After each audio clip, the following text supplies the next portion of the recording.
Hi guys, my name is Giovanni Tuloy Baclayo and now we were discussing about Refraction. In physics, refraction is the bending of a wave, most commonly light, but also sound and water waves, as it passes from one transparent medium into another. This change in direction occurs because the wave speed changes as it moves through materials with different optical densities or refractive indices. This is called the arrow reversal experiment.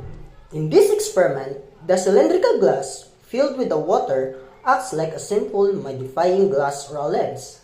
Light travels from the arrow on the paper through the air, then refracts as it enters the glass and water, and refracts again as it exits the glass and travels to your eye.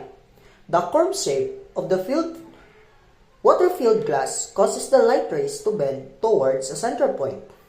This center point where the light rays meet is called the focal point. When you view the arrow from a distance beyond this focal point, the light rays cross over each other because the rays from the left side of the arrow cross to the right and the rays from the right side cross to the left.